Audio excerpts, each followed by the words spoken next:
এই শোনো, এতদিন আমি তোমার বাবার বাড়িতে ছিলাম, আমি আর তোমার বাবার বাড়িতে থাকতে পারবো না। তুমি যদি আমাকে নিয়ে আলাদা না হও তাহলে আমি আমার বাবার বাড়িতে চলে যাব। ও আলাদা হইতে হইব, ঠিক আছে চলো তাহলে মার কাছে বিদায়টা নিয়ে আসি। চলো। আসো আম্মা, এদিকে আসো।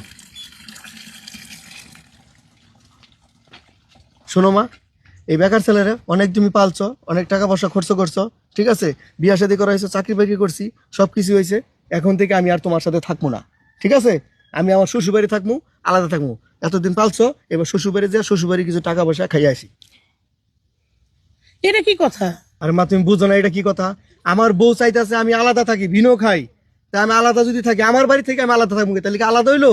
একটু দূরত্ব বজায় রাখতে হইব না মা? তার জন্য আমি চিন্তা করছি শ্বশুর বাড়ি থাকবো, একটু দূরে থাকলাম, মাঝে মাঝে তোমার দেখে গেলাম, এটা মনে করলাম শ্বশুর বাড়ি, ওইটা আমার বাড়ি। কি কব? এই না না না, আমি আমার বাবার বাড়িতে যাব না। আমি আজ থেকে তোমার সাথে এই বাড়িতেই থাকবো, এটাই আমার শ্বশুর বাড়ি। আমার বৌমা ভালো কথা কইছে। আরে আম্মা তুমি বুঝো নাই, আজকে তুমি এনে থাকবা কেন? তুমি যেটা চিন্তা ভাবনা করছো সেটা কিন্তু দারুণ। এখানে থাকলে তোমার অনেক কাজ কাম করা লাগে, বাবু বাড়ি তাহলে কিন্তু তেমন কাজ কাম করা লাগবে না।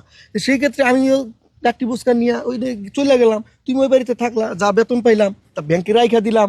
আমাদের কিন্তু বছরের পর মাসের পর মাস আমাকে কিন্তু অনেক টাকা জমে যাবো। সেই জন্য আমরা তোমার চিন্তার আমি সাধুবাদ জানাই। তোমার বাপের বাড়ি থাকবো আর মাস গেলে টাকা জমাবো, কি বলো? না না না, আমার এত টাকা পয়সার কোনো দরকার নেই। স্বপ্ন দেখছে আমার বাবার বাড়িতে গিয়ে আমার বাবার অন্ন ধ্বংস করবে। আমি আমার বাবার মেয়ে, অন্ন ধ্বংস করব আমি তোমার, কারণ বিয়ে করে আমি তোমার বাড়িতে আসছি। এত বড় অধিকার আমি তোমাকে দিতে পারবো না। হ্যাঁ, আমি আমার শ্বশুর বাড়ি ছেড়ে কোথাও যাব না, আমি আমার শ্বশুর বাড়িতেই থাকবো। শ্বশুর বাড়ি যেতে থাকবা, তাহলে ভিনো আর চিন্তা করছো কে? কোন জন্য করছো? ওইটা তো ওই পাড়া প্রতিবেশীদের একটু খান পাশা শুনছিলাম তো। আর আম্মা বুঝো না কেন, আমার বউ পাড়া প্রতিবেশী কথা শুই না আলাদা থাকবো সেটা ভাবতাছে। তা আলাদা থাকলে ওর আলাদা একটা সংসার হইব, টাকা পয়সা হইব না?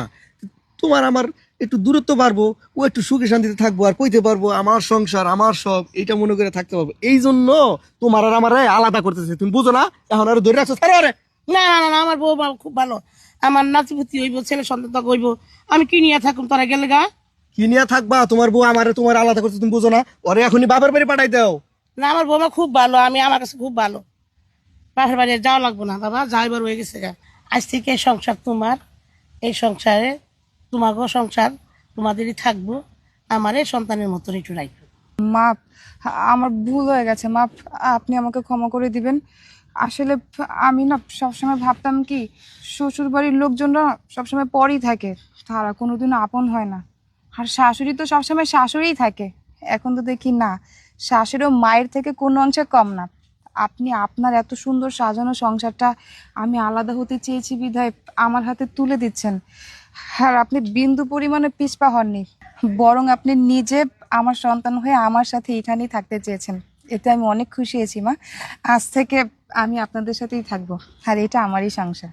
দেখো যারা, আমার বাবা নেই, আমার মা আমাকে অনেক কষ্ট করে লেখাপড়া করেছে, চাকরি নিয়েছে। আর বিয়েটা কিন্তু মা নিজে পছন্দ করে করাইছে, আমি কিন্তু তোমাকে পছন্দ করে আনি নাই। তো সেই মাকে আমাকে কখনো আলাদা করো না। এই সংসারটা তুমি সত্যি অনেক যত্নে রাখবে আমি বিশ্বাস করি, কারণ তুমি অনেক বুদ্ধিমান একটা মেয়ে। এই সংসারটা আমি খুব সুন্দরভাবে আগলে রাখবো। এখন চলো ঘরে যাই। চলো।